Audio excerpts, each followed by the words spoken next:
हरे कृष्णा, राधे राधे। आप सभी का गीता क्लास में बहुत बहुत स्वागत है। ओम अज्ञानतिमिरन्धस्य ज्ञानञ्जनशलाकया चक्षुर्मिलितं येन तस्मै श्रीगुरुवे नमः। गुरुवे गौरचन्द्राय राधिकाय सदालय कृष्णाय कृष्णभक्ताय तद्भक्ताय नमो नमः। नमो विष्णुपादाय राधिकाय प्रियात्मने श्रीमद्भक्तिवेदान्त नारायणीति नामिने। श्री कृष्ण लीला कथनी सुदाक्षं औदार्य माधुरी गुणयुक्तं हरं वरेण्यं पुरुषं महन्तं नारायणं तं शिरसा नमामि। श्री चैतन्यमनोभीष्टं स्थापितं येन भूतले स्वयं रूपः कदा मह्यं ददाति स्वपदान्तिकम्।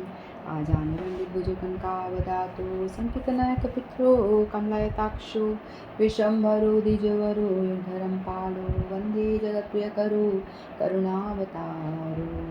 नमो महावदन्याय कृष्णप्रेमप्रदायते कृष्णाय कृष्णचैतन्यनाम्ने गौरक्लिशे नमः। हे कृष्ण करुणा सिंधो दीनबंधो जगत्पते गोपेश गोपिका कांत श्री राधा कांत नमस्ते। तत्कांचन गौरांगी राधे वृंदावनेश्वरी वृषभानुसुत देवी प्रणमामि हरिप्रिये। नीलाचल निवासाय नित्याय परमात्मने बलभद्र सुभद्राभ्यां जगन्नाथाय ते नमः।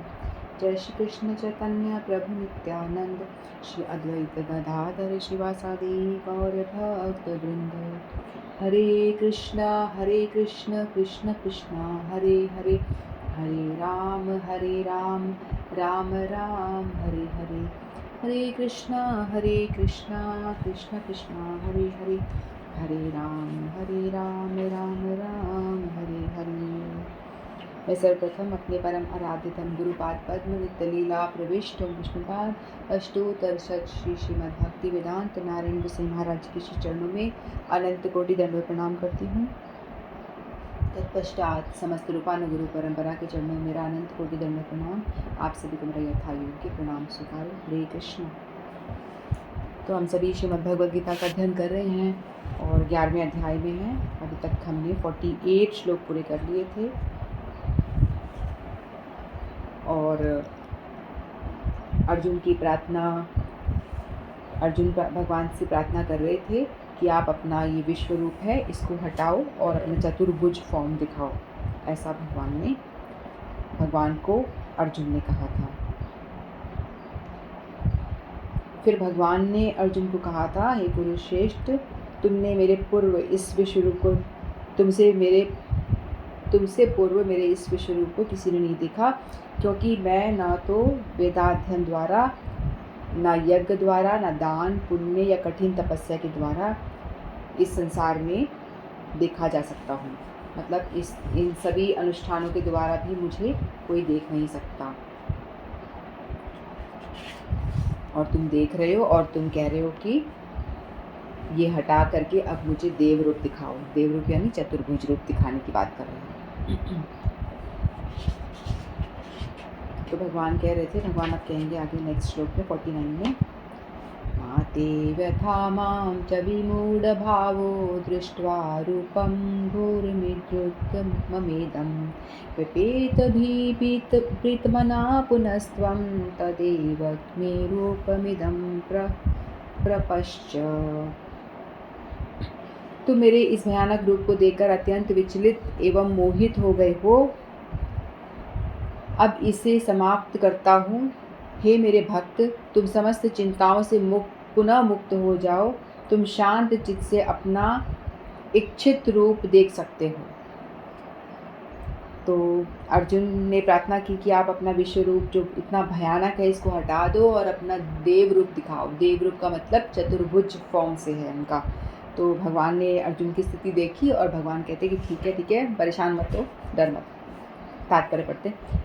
भगवद गीता के प्रारंभ में अर्जुन अपने पूज्य पितामह भीष्म तथा गुरु द्रोण के वध के विषय में चिंतित था, किंतु कृष्ण ने कहा कि उसे अपने पितामह का वध करने से डरना नहीं चाहिए। जब कौरवों की सभा में धृतराष्ट्र के पुत्र द्रौपदी का विवस्त्र करना चाह रहे थे तो भीष्म तथा द्रोण मौन थे। अतः कर्तव्य विमुख होने के कारण उनका वध होना चाहिए। कृष्ण ने अर्जुन को अपने विश्वरूप का दर्शन यह दिखाने के लिए कराया कि वे लोग अपने कुकृत्यों के कारण पहले ही मारे जा चुके हैं। यह दृश्य अर्जुन को इसलिए दिखाया गया क्योंकि भक्त शांत होते हैं और ऐसे जघन्य कर्म नहीं कर सकते। विश्व रूप प्रकट करने का अभिप्राय स्पष्ट हो चुका था। अब अर्जुन कृष्ण के चतुर्भुज रूप को देखना चाह रहा था, अतः उन्होंने यह रूप दिखाया। भक्त कभी भी विश्व रूप देखने में रुचि नहीं लेता, क्योंकि उसे प्रेमानुभूति का आदान प्रदान नहीं हो सकता। भक्त या तो अपना पूजा भाव अर्पित करना चाहता है या दो भुजा वाले कृष्ण का दर्शन करना चाहता है, इससे वह भगवान के साथ प्रेमा भक्ति का आदान प्रदान कर सके। तो भगवान ने जो चतुर्भुज रूप दिखाया था, इसका मोटिव था, कारण था ना, ये बताना कि क्यों तुम मोहित हो रहे हो। जब बीच में लाके रथ को खड़ा किया अर्जुन के कहने पे, अर्जुन पहले तो बहुत एक्साइटेड थे युद्ध करने के लिए, पूरा एकदम धनुष बाण गांडी लेकर के अपना रेडी हो गए थे, चलो युद्ध करने चलते हैं, है ना। और युद्ध भूमि पे जब वो आ जाते हैं, फिर बाद में जब वो कहते हैं कि एक बार कि आप मुझे बीच में लेकर जाओ दोनों सेनाओं के, मैं देखना चाहता हूँ कौन कौन से युद्ध कर रहा है। तो जैसे ही वहाँ पहुँचते हैं और देखते से वो मोहित हो जाते हैं, है ना, एकदम मोहित हो जाते हैं, देखते कि भाई मैं इनको कैसे मारूँ, मैं नहीं मार सकता, और उनके हाथ एकदम कांपने लग जाते हैं, जो हमने विवरण सुना है पहले का। तो अब यहाँ पे उनका हाल बुरा हो जाता है, इसीलिए भगवान कृष्ण ये दिखाते हैं विश्वरूप। विश्वरूप इसलिए अर्जुन की जिज्ञासा थी कि आप दिखाओ मुझे, और दिखाने के बाद में जो काल स्वरूप जो दिखाया था वो इसीलिए दिखाया था कि तुम देखो ये सब जो है ऑलरेडी मर चुके हैं, इनको मैंने मार दिया है, और तू कह रहा है कि मैं मारूंगा तो मुझे पाप लगेगा, है ना। सेकेंड अध्याय में अर्जुन कहते हैं ना कि मैंने यदि इनका वध किया तो मुझे पाप लगेगा, मेरे भाइयों का, मेरे दादा का, मेरे गुरु का, इन सब का यदि मैं वध करता हूँ तो मुझे पाप का भागी बनना पड़ेगा। तो भगवान ये बताना चाह रहे हैं कि देखो, तुम देखो कि मैंने मारा है इनको, मैं इनको ऑलरेडी मार चुका हूँ। और क्यों मार चुका हूँ? क्योंकि ये लोगों ने जब अधर्म हो रहा था उनकी आंखों के सामने, भीष्म और द्रोण दोनों मौन बैठे हुए थे। उनका फर्ज था कि उनकी पुत्र वधू का इस समय वस्त्रहरण हो रहा है तो खड़े होकर के विरोध करना चाहिए था। यदि हम अपनी आंखों के सामने कोई भी गलत काम करते हुए किसी को देखते हैं, है ना, और हम यदि आंख चुरा करके वहाँ से भाग जाएं, यदि हमें दिख रहा है कि कोई सामने वाला कोई व्यक्ति गलत काम कर रहा है, उसे मार रहा है, हिंसा हो रही है, गलत हो रहा है कुछ, और हमें दिख रहा है कि वो गलत हो रहा है, तो हम ये सोच के भागे कोई बात नहीं, हम थोड़ी कर रहे हैं, वो कर रहा है, छोड़ो, चलते हैं, हम तो करने तो जो करें। और हम यदि वहाँ से अपना पल्ला झाड़ के भाग जाते हैं तो उतना ही पाप के भागी हम भी हैं जितना कि वो पाप कर्म करने वाला है। उस समय पे हमारा फ़र्ज़ होता है, यदि कोई हम देखते हैं कि कोई गलत हो रहा है हमारे आंखों के सामने, तो हमें वहाँ स्टैंड लेना चाहिए। यदि हमारे पास में सामर्थ्य है तो उसका विरोध करना चाहिए, रोकना चाहिए कि नहीं, गलत है, मत करो, ये गलत है ये। और यदि तुम चुप करके देख रहे हो और तुम सोच रहे हो कि वो कर रहा है उसको पाप मिलेगा, मुझे नहीं मिलेगा, तो भगवान यहाँ देखो स्पष्ट बता रहे हैं कि ये लोग उतने ही पाप के भागी है, इनका भी वध होना अनिवार्य है, क्योंकि इन लोगों ने ये पाप होते हुए देखा है। तो इससे हमें भी सीख लेना चाहिए कि हमारे सामने भी यदि कोई गलत काम करता हुआ दिखता है तो हमें उसका विरोध अवश्य करना चाहिए अपने सामर्थ्य के हिसाब से, या उसको बोल के रोको, या उसको विरोध करो, या उसको बिल्कुल रोक स्टॉप कर दो, नहीं तो बोलो कम से कम, या वहाँ से अपना सामर्थ्य पूरा करके विरोध करो, फिर वहाँ से चले जाओ, इस तरह से। तो ये लोग मौन रह गए थे। तो भगवान कहते हैं कि भीष्म और द्रोण मौन थे, अतः कर्तव्य विमुख होने के कारण इनका वध होना चाहिए। तो जब मैंने ये देखा था उस समय ही मैंने इन लोगों का वध कर दिया था, मैंने इनको चुन लिया था कि अब तुम मरोगे, अब तुम्हारा कुछ नहीं होगा, इस तरह से। तो कृष्ण ने अर्जुन को अपना विश्व रूप का दर्शन यह दिखाने के लिए कराया कि वे लोग अपने कुकृत्यों के कारण पहले ही मारे जा चुके हैं। जैसे भगवान ने पहले डिसाइड कर लिया था कि इनको तो मुझे मानना है, तो तू क्यों अपने आप को सोच रहा है कि मैं मार रहा हूँ, है ना, क्योंकि मैंने तो इनका कुकर्म देख करके मैंने इनको मारने का निश्चय कर लिया था, और मैंने तुम्हें विश्व रूप दिखा दिया कि ये मर चुके, तू तो बस निमित्त मात्र बन जा, और यश ले, है ना, निमित्त मात्र बन के यश ले। ऐसे जघन्य कर्म नहीं कर सकते, क्योंकि तू तो भक्त है, तो तेरे अंदर तो वो दया आ जाती है बार बार कि नहीं नहीं नहीं नहीं मेरे भाई, नहीं नहीं नहीं नहीं। भक्त जो होता है ना, किसी का दुर्गुण नहीं देखता, गलत जो आदतें हैं वो अपना नेगेटिव पॉइंट्स को अवॉइड कर देता है, पॉजिटिव पॉइंट्स ही देखता है। उन्होंने जो करा वो जाने, उन्होंने जो अपराध किया वो भगवान जाने, मुझे कोई मतलब नहीं। वो गलत कर रहा है सामने वाला तो उनका काम, मैं अपना जो कर्तव्य मैं गलत ना करूँ, मुझसे कोई अधर्म ना हो जाए। भक्त का दृष्टिकोण ये होता है। यहाँ अर्जुन यही कह रहे हैं कि भाई मुझसे कोई अपराध ना बन जाए, है ना। तो इसलिए बार बार तर्क वितर्क करे जा रहे हैं कि नहीं, अगर मैंने मार दिया तो मुझे पाप लग जाएगा। फर्स्ट चैप्टर में उन्होंने कितने सारे 5 रीजंस बताए थे, मुझे पाप लग जाएगा, मैं नहीं करूँगा। तो वही कह रहे हैं कि तुझे कोई पाप नहीं लगेगा, तुझे कोई अपराध नहीं लगेगा, क्योंकि ये मेरा निर्णय है, मैं मारना चाहता हूँ क्योंकि इन्होंने गलत काम किया था। तो तू अपने ऊपर मत ले, दिल पे मत ले, और तू युद्ध कर, क्योंकि मैं तो इनको मार चुका हूँ। तो ये बताना चाहते हैं, है ना। तो तू इतना परेशान मत हो। तो अर्जुन का भय दूर करने के लिए भगवान देवरूप दिखाने की आज्ञा देते हैं।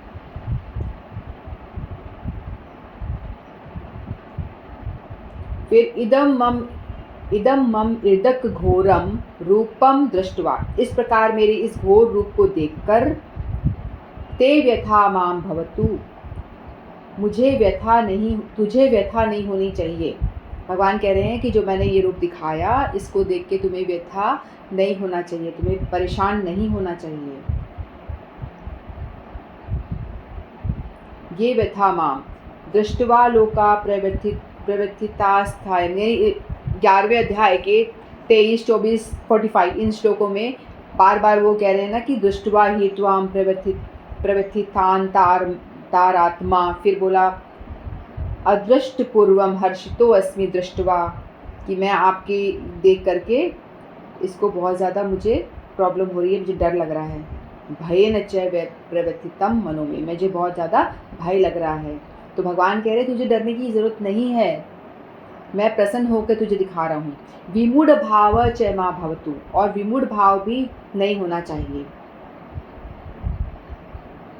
विमूढ़ भाव च मा भवतु, मैं तो प्रसन्न ही हूँ और अपनी प्रसन्नता से ही तेरे को यह रूप दिखा रहा हूँ। परंतु तू जो बार बार कह रहा है कि प्रसन्न हो जाओ, यही तेरी विमूढ़ भाव है। तू मोहित हो रहा है, यानी विमूढ़ भाव यानी तू गलत समझ रहा है, मिसअंडरस्टैंड कर रहा है मुझे, है ना। तुझे लग रहा है कि मैं तुझे डराने के लिए ऐसा कर रहा हूँ, विश्व रूप दिखा रहा हूँ, तुझे डरा रहा हूँ, लेकिन ऐसी कोई बात नहीं है।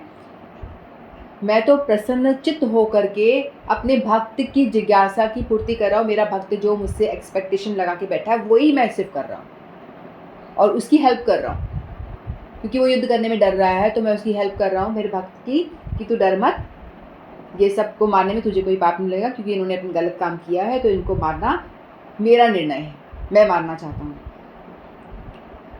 व्यथेतपि, यानी अब निर्भय होकर, अब तू निर्भय हो जा, प्रीत मना और प्रसन्न चित्त, प्रीत मना यानी प्रसन्न चित्त हो जा, दुखी मत हो, परेशान मत हो, प्रीत मना हो जा यानी प्रसन्न चित्त हो जा। फिर भयेन च प्रवर्तितम मनो में, 11.45 बोला था, व्यथेतपि प्रीत मना, यानी भय से दूर होकर के भय को हटा दे और प्रसन्न चित्त हो जा। जो मेरा तू काल रूप देख करके बहुत भयभीत हो चुका है, तो उस भय को त्याग दे और प्रसन्न चित्त हो। तत एव इदम रूपम पुनः त्वं प्रपश्य, तुम पुनः मेरे उसी रूप को देखो। अब भगवान उनको, अर्जुन को सांत्वना प्रदान करके कहते हैं कि ठीक है, तुम मेरे जो तुम चाहते हो, मैं तो मेरे भक्त का, भगवान कहते हैं ना अहम भक्त पराधीन, मैं भक्त का गुलाम हूँ। भगवान किसके गुलाम है? भक्त के प्रेम से बंध जाते हैं वो, भगवान को कोई नहीं बांध सकता। भगवान सभी बड़े बड़े देवी देवता, ब्रह्मा विष्णु महेश, सब भगवान के आगे हाथ जोड़े खड़े हैं, है ना, सब डरते हैं, काल भी डरता है, सब डरते हैं, लेकिन भगवान किसके पराधीन है? भगवान भी गुलाम है। कहते हैं अहम भक्त पराधीन, मेरा जो भक्त है मैं उसके पराधीन हूँ, मैं स्वतंत्र नहीं हूँ, ऐसा कहते हैं। तो कह रहे हैं कि तू मेरा भक्त है, तू जो जो एक्सपेक्टेशन मुझसे लगा रहा है, जो जो तेरी जिज्ञासा हो रही, मैं वही वही करते जा रहा हूँ, अपने आप कुछ भी नहीं कर रहा हूँ। अब तू चाहता है कि चतुर्भुज फॉर्म दिखाओ, ये हटा दो विश्व रूप को, तो ठीक है, मैं हटा देता हूँ इस तरह से। तो भगवान ने विराट रूप में अर्जुन को जो चतुर्भुज स्वरूप दिखाया था, उसी के लिए भगवान पुनः पद देकर कह रहे हैं कि वही मेरा यह रूप तू फिर से अच्छी तरह से देख। पुनः एवं प्रपश्य, पुनः, क्योंकि पहले भी दिखा चुके हैं ना, विश्व रूप में चतुर्भुज फॉर्म भगवान ने दिखाया था। तो अर्जुन कह रहे कि दोबारा से मुझे वही देखना है, तो दोबारा से वही दिखाने के ठीक है, दिखा देता हूँ। अब अर्जुन श्री कृष्ण के चतुर्भुज रूप को देखना चाह रहे थे, अतः उन्होंने यह रूप दिखाया। भक्त कभी भी विश्व रूप देखने में रुचि नहीं लेता, क्योंकि इससे प्रेमानुभूति का आदान प्रदान नहीं हो सकता। भक्त या तो अपना पूजा भाव अर्पित करना चाहता है, या दो भुज वाले कृष्ण का दर्शन करना चाहता है। इससे वह भगवान के प्रति प्रेम भक्ति भी आदान प्रदान कर सके। तो विश्व रूप से तो भगवान अर्जुन को कोई मतलब नहीं है। जो भक्त लोग होते हैं उनको विश्व रूप से कोई मतलब नहीं है। एक व्यक्ति ने गीता सुनी, विश्व रूप के बारे में सुना, फिर आके प्रभुपाद जी से कहता है कि मुझे विश्व रूप की सेवा करनी है, भयानक रूप है, विश्व रूप की सेवा करनी है, तो कैसे करूं मैं? तो प्रभुपाद जी कहते क्यों करनी है तुझे विश्व रूप की सेवा? बोलते कि आपने इतना बड़ा विवरण, मतलब मैंने सुना, गीता में सुना कि विश्व रूप तो बड़ा महान है। तो बोलते कि नहीं, कोई ज़रूरत नहीं है। तो कितने सारे मुँह में विश्व रूप के, तो कितनों को भोग लगाओगे, कितने मुँह में भोग लगाओगे, तुम कैसे करोगे सेवा, कैसे नहलाओगे, कैसे क्या करोगे? तो पॉसिबल नहीं है। विश्व रूप के साथ में आप प्रेम का आदान प्रदान नहीं कर सकते हो। तो जो भक्त होते हैं, भगवान का जो सौम्य रूप है, शांत सुंदर जो रूप है, उसी को ही वो अपने हृदय में धारण करते हैं और उसी की ही सेवा करते हैं। तो द्विभुज वाले जो भगवान हैं, उन्हीं की ही सेवा करते हैं। अर्जुन की दिव्य दृष्टि यहीं तक रही। कहते हैं कि भगवान अर्जुन को दिव्य दृष्टि दी थी, तभी वो विश्व रूप का दर्शन कर पाए, है ना। फिर अब यहाँ पे उन्होंने कह दिया कि मुझे चतुर्भुज फॉर्म दिखा दो। तो इस श्लोक में बताया कि वो दोबारा से अब चतुर्भुज फॉर्म दिखाते हैं भगवान को।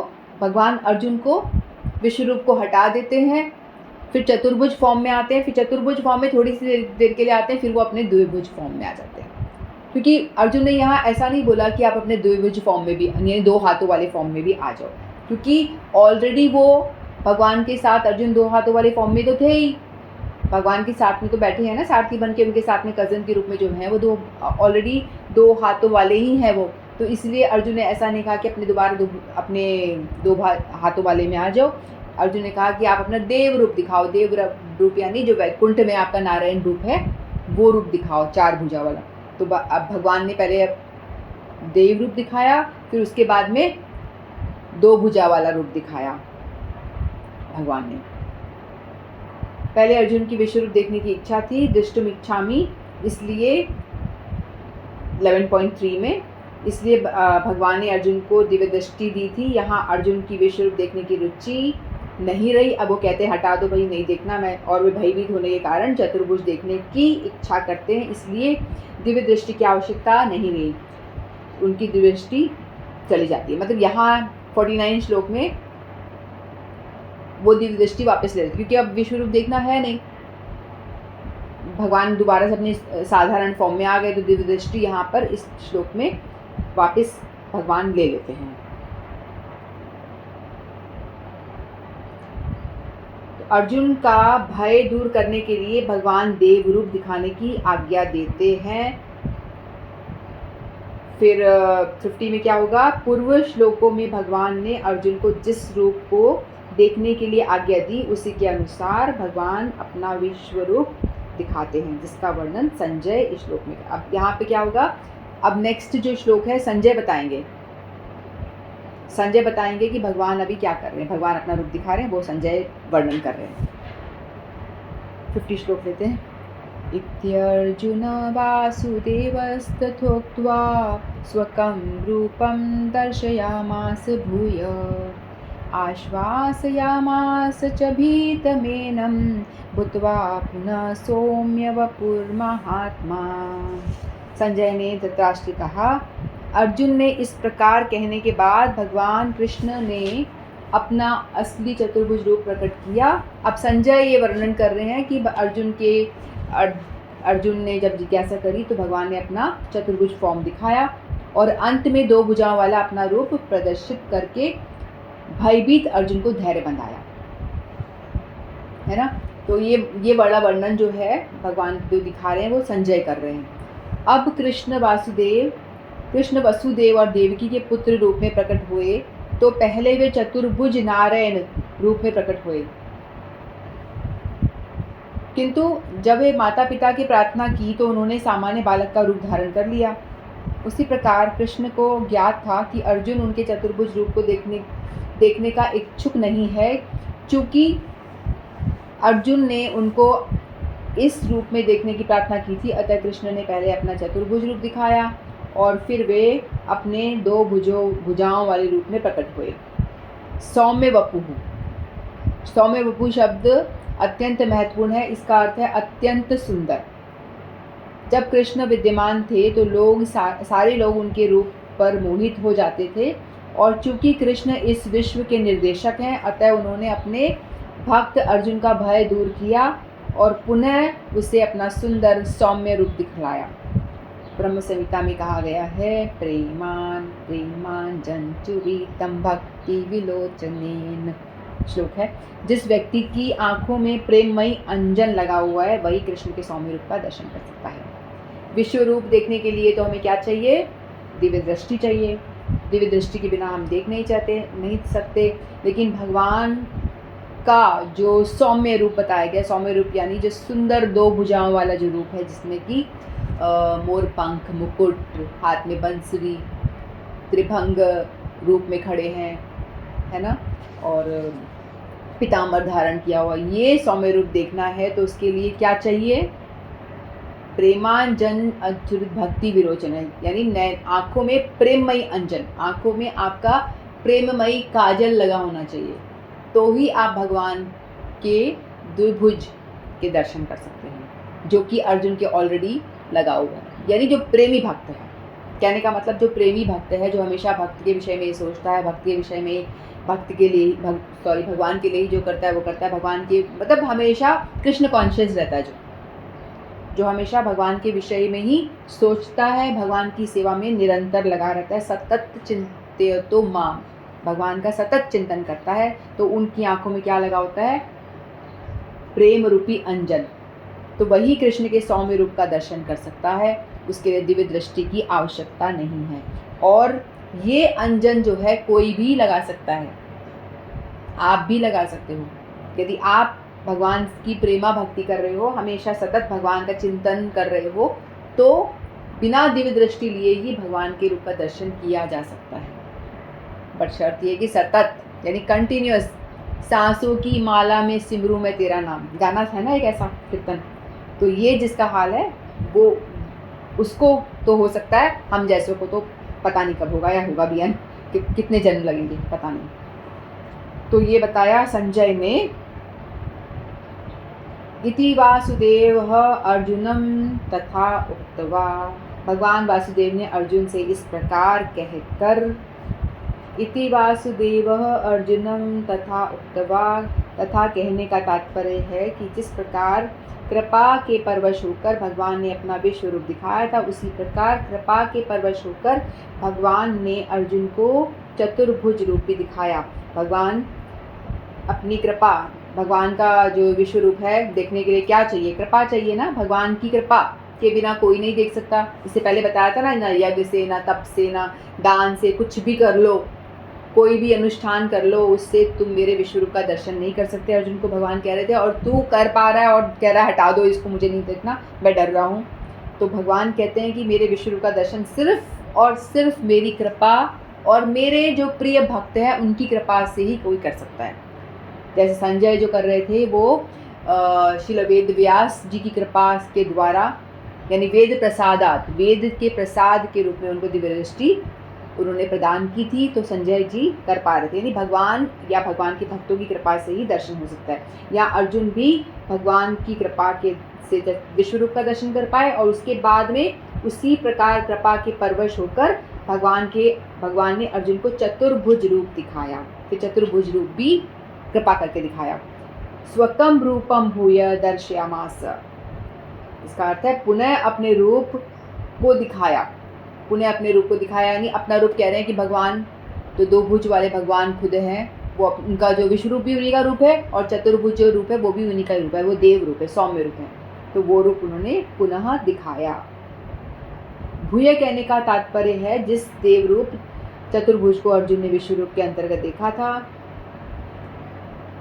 11.15-17 जिसका वर्णन हो रखा है, और जिसे दिखाने के लिए अर्जुन प्रार्थना की थी, 11.45 और 46 में प्रार्थना कर रहे हैं, वो वही रूप भगवान ने फिर से दिखाया।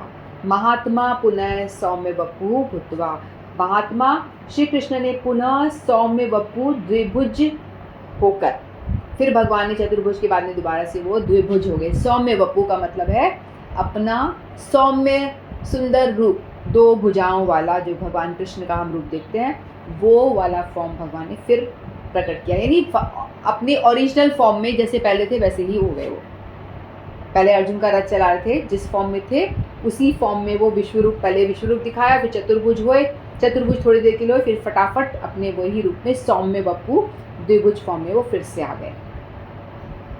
भगवान श्री कृष्ण ने अर्जुन को पहले चतुर्भुज दिखाया, फिर अर्जुन की प्रसन्नता के लिए महात्मा, भगवान को यहाँ पे महात्मा कह के संबोधन किया गया है, क्योंकि वो महान है, कुछ भी कर सकते हैं, विश्व रूप दिखा सकते, चतुर्भुज फॉर्म दिखा सकते, पूरी सृष्टि के पालन करने वाले हैं, तो इसलिए उनको महात्मा करके संबोधन संजय कर रहे हैं। तो महात्मा भगवान श्री कृष्ण पुनः द्विभुज यानी मनुष्य रूप में प्रकट हो गए, मनुष्य फॉर्म में। एतम भीतम आश्वास यामासच, इस भयभीत अर्जुन को आश्वासन दिया। तो यहाँ पे बताया कि जब देवकी, वसुदेव देवकी के जब पुत्र होते हैं तो उस टाइम पे क्या होता है, भगवान चतुर्भुज फॉर्म में प्रकट हो जाते हैं। भगवान जन्म नहीं लेते, मतलब वो प्रकट होते हैं चतुर्भुज फॉर्म में, जेल में प्रकट हो जाते हैं। फिर जब वो चतुर्भुज फॉर्म में प्रकट होते हैं तो उस टाइम पे माता देवकी बोलती है, मैंने तो कहा था कि मेरा पुत्र रूप में तुम आना, और आप क्या 4 हाथ लेकर के आ गए हो, ऐसा कैसा पुत्र होता है, मैंने तो कोई ऐसा पुत्र नहीं देखा। और 16 साल के बड़े पूरे सज धज कर आए हैं, पूरा गहना वहना सोना वगैरह सब धारण करके, पूरे श्रृंगार के साथ में, आभूषण के साथ में प्रकट हुए। तो देवकी जी ने कहा कि भाई मेरे को पुत्र की प्राप्ति करने की जिज्ञासा थी कि आप पुत्र रूप में आए। तो फिर भगवान अपने आप को द्विभुज में कर देते हैं कन्वर्ट, और फिर वो छोटे बालक के रूप में, फिर द्विभुज में फिर बोले कि बालक बन जाओ, इस तरह से। तो वही चीज़ अब यहाँ पे अर्जुन के साथ में भी हुई है, पहले चतुर्भुज में आए हैं, फिर बाद में अर्जुन के कहने पे वो अपने ओरिजिनल फॉर्म में आए थे। महात्मा शब्द का अर्थ है कि ऐसा व्यक्ति जो महान है। श्री कृष्ण की यही महानता है कि वे अपनी महानता को छिपाते हैं। महात्मा शब्द का विपरीत शब्द है शुद्रात्मा, जो शुद्र होता है, वह अपनी महानता को ढिंढोरा पीटता है, परंतु श्री कृष्ण ऐसे नहीं हैं, वे अर्जुन के मित्र बनकर संतुष्ट हैं। यही कृष्ण की महानता है।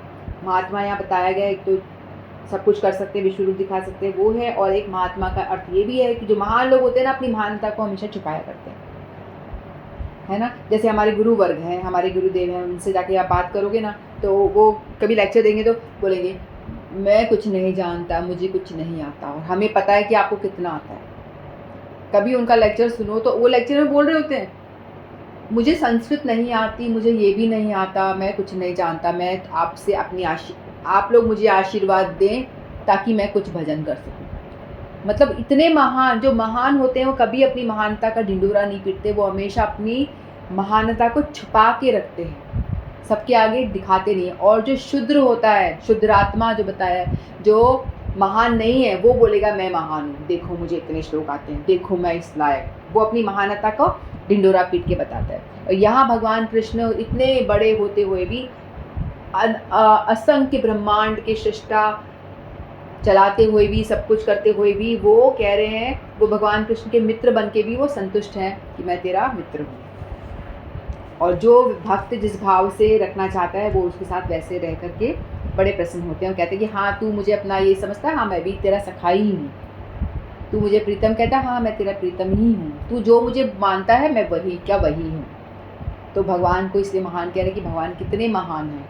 महान होते हुए भी वो एक साधारण पुरुष की तरह अर्जुन का रथ हाँक रहे हैं और अर्जुन की आज्ञा का पालन कर रहे हैं, जो वो कह रहे हैं उस हिसाब से वो चल रहे हैं। ठीक है, तो इसलिए महात्मा भी कहा गया है। तो अब नेक्स्ट श्लोक हम देखेंगे। आज हमारे ये 2 श्लोक पूरे हुए, 49 एंड 50। अब नेक्स्ट आगे अर्जुन बोलेंगे। लास्ट के जो श्लोक है वो बहुत इंपॉर्टेंट बताए गए हैं। इसमें बताएंगे कि विश्वरूप दिखाया गया, उस क्यों दिखाया गया, तो बाद में आगे की चर्चा हम नेक्स्ट क्लास में सुनेंगे। वाञ्छाकल्पतरुभ्यश्च कृपा सिन्धुभ्येव च पतितानां पावनेभ्यो वैष्णवेभ्यो नमो नमः। श्रीमद् भगवद गीता की जय। आप सभी की जय। हरे कृष्ण।